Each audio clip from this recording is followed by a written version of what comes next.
আসসালামু আলাইকুম। আমি আলী হোসেন সৌরভ।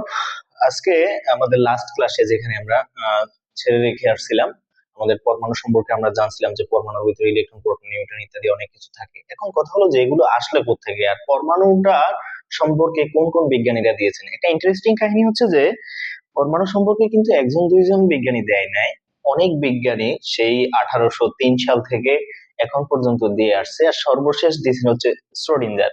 তো আমরা আজকে কারা কারা দিয়েছেন, কি বলছেন সেটা নিয়ে একটু আলোচনা করব। যদিও একটু আমরা আহ ওই রাদারফোর্ড মডেল এবং হচ্ছে বোর মডেল এটা একটু বিস্তারিত করব, কারণ হচ্ছে আমাদের সিলেবাসে এখান থেকে প্রশ্ন আসবে। ওকে, চলো আমরা একটু দেখি প্রথম কারা দিছে। প্রথম 1803 সালে বিজ্ঞানী ডাল্টন সর্বপ্রথম পরমাণু সম্পর্কে তিনি মডেল দিছেন। তো তিনি বলছেন যে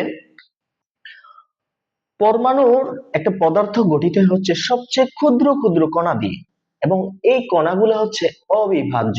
আর এই কণাগুলোর নাম দিয়েছেন হচ্ছে তিনি অ্যাটম। কি নাম দিয়েছিলেন? অ্যাটম। তাহলে একটা পদার্থ গঠিত হচ্ছে অসংখ্য ক্ষুদ্র ক্ষুদ্র কণা দিয়ে, এবং এই কণাগুলোর নাম হচ্ছে অ্যাটম। আর এই অ্যাটম হচ্ছে অবিভাজ্য, মানে একে ভাগ করা যায় না।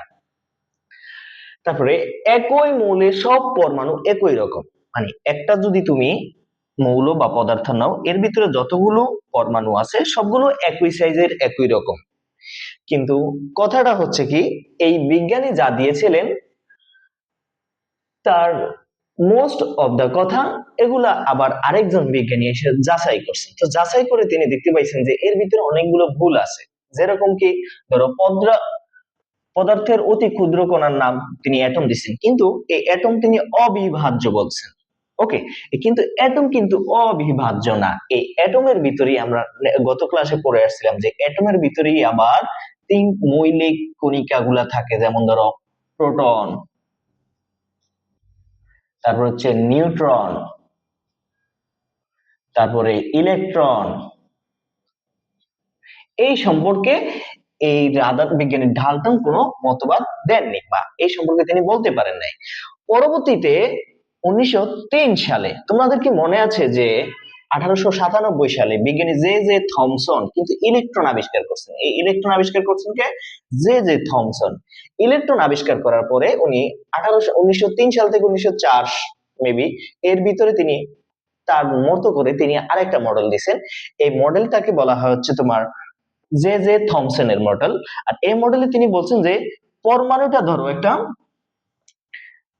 গোলকের মতো, পরমাণু একটা ধনাত্মক গোলকের মতো, মানে পুরোটাই ধনাত্মক, এই ধনাত্মক গোলকের মতো।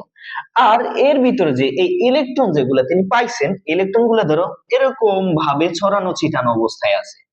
তোমরা কখনো ওই যে কি বলে নাটি বিস্কিট খাইছো, অথবা ওই কেক খাইছো, কেক দেখবা যে এর ভিতরে কিসমিস, তারপর হচ্ছে বাদাম, এগুলো এরকম ছড়ানো ছিটানো থাকে বাদাম ইটার উপরে, বুঝতে পারছো? তো এই ছড়ানো ছিটানোর থাকে, সেজন্য তিনি এর নাম অনুসারে তিনি এর নামকরণ করা হয়েছে ফুডিং মডেল। ফুডিং মডেল, বুঝতে পারছি? এটা ফুডিং মডেল কে দিয়েছেন? বিজ্ঞানী ফুডিং মডেল দিয়েছেন হচ্ছে বিজ্ঞানী থমসন। ওকে, তারপরে কি হচ্ছে, উনি যখন 1903 সালে দিয়েছেন ভালো কথা, তারপরে এখন উনি দিছেন, ওনার এগুলো আবার যাচাই বাছাই করছেন কে? বিজ্ঞানী আইসে আবার রাদারফোর্ড যাচাই বাছাই করছেন। তো রাদারফোর্ড দিছেন হচ্ছে 1911 সালে। 1911 সালে আইসা তিনি আবার পরমাণু সম্পর্কে আরো আরেকটু ক্লিয়ার ধারণা দিচ্ছেন। তিনি সেখানে বলছেন যে এই যে ইলেকট্রন গুলা থাকে, এই ইলেকট্রন গুলার ভিতরে তোমার যখন উনি এখানে আবার আলফা পার্টিকেল এক্সপেরিমেন্ট করছেন, আলফা পার্টিকেল এক্সপেরিমেন্ট করে তিনি আবার মডেল দিয়েছেন। তিনি সেখানে আরো অনেকগুলো বলছেন যে পরমাণুর কেন্দ্রে একটা নিউক্লিয়াস আছে, নিউক্লিয়াসটা পজিটিভ চার্জ বিশিষ্ট। তারপরে পরমাণুর মোস্ট অফ দা জায়গায় হচ্ছে এমটি, মানে খালি। তারপর হচ্ছে সূর্যকে কেন্দ্র করে যেমন গ্রহগুলো ঘুরতে থাকে, তেমনই ভাবে নিউক্লিয়াসকে কেন্দ্র করে ইলেকট্রন গুলো এরকম চারপাশে ঘুরতে থাকে। তো এটা দিছেন হচ্ছে বিজ্ঞানী রাদারফোর্ড। যদি আমরা একটা নেক্সট ক্লাসে আমরা এই রাদারফোর্ড মডেলের বিস্তারিত আলোচনা করব। তারপর 1911 সালের পরে 1903 সালে, সরি 13 সালে, 1913 সালে বিজ্ঞানী আবার এই রাদারফোর্ড মডেলটা বিশ্লেষণ করে তিনি আবার রাদারফোর্ড মডেল থেকে কিছু ভুল বা ভুল ভ্রান্তিগুলো এগুলো বের করে আছেন, বের করে এনে এসে কি করছেন তিনি আবার নিজ মন মতামত দিয়ে, নিজের মতামত দিয়ে তিনি আবার আরেকটা মডেল দিয়েছেন, যেটা আমরা বোর মডেল নামে পরিচিত। বুঝতে পারছি? তাহলে 1913 সালে বোর দিছেন। এবার আসো 1913 সালে যখন বোর্ড দিছেন, এখন বোর্ডেরও কিছু ভুল ত্রুটি আছে। বোর্ডের গুলো আবার যাচাই বাছাই করতে করতে করতে করতে বিজ্ঞানী বিজ্ঞানী সমারফেল্ড 1916 সালে, 1916 সালে আবার তিনি আরেকটা মডেল দিয়েছেন। তিনি বলছেন, এখানে একটা ইম্পর্টেন্ট কাহিনী কি একটু শোনো। বোর মডেলে তিনি বোরের বলছে যে পরমাণুর যে কেন্দ্রকে বা নিউক্লিয়াসকে কেন্দ্র করে ইলেকট্রন গুলো একটা নির্দিষ্ট কক্ষপথে বা গোলাকার কক্ষপথে ঘুরতে থাকে। একটা গোলাকার কক্ষপথে ইলেকট্রন গুলো এরকম ঘুরতে থাকে, ইলেকট্রন গুলো এরকম থাকে। বুঝতে পারছো?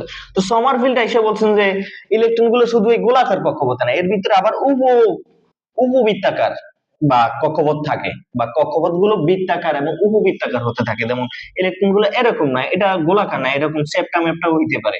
বুঝতে পারছি? তারপরে আরো বলছেন যে এই ইলেকট্রন গুলোর ভিতরে সাব সেল থাকে, এই বৃত্তাকার কক্ষপথগুলা সাব সেল থাকে। তিনি আবার 4টা সাব সেল দেখেছেন, একটা হচ্ছে এস, আরেকটা পি, আরেকটা ডি, আরেকটা হচ্ছে এফ, এসপি ডিএফ। ওকে, উনি দিয়েছেন কত? 1916 সাল। তারপরে দিয়েছেন হচ্ছে বিজ্ঞানী শ্রোডিঞ্জার দিয়েছেন হচ্ছে 1926 সালে। কত সালে? 1926 সালে। তো 1926 সালে তিনি দিয়েছেন বিজ্ঞানী শ্রোডিঞ্জার আইসে আবার টোটালি এই যে যত মানুষজন যতই দিছে এনে টোটালি কমপ্লিটলি ঘুরে দিছে। উনি বলছেন যে ইলেকট্রনের চলার কোনো নির্দিষ্ট কোনো কক্ষপথই নেই।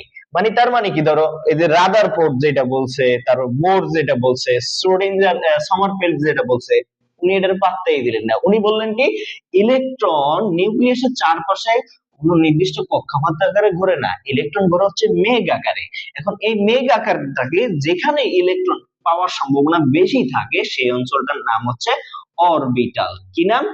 অরবিটাল।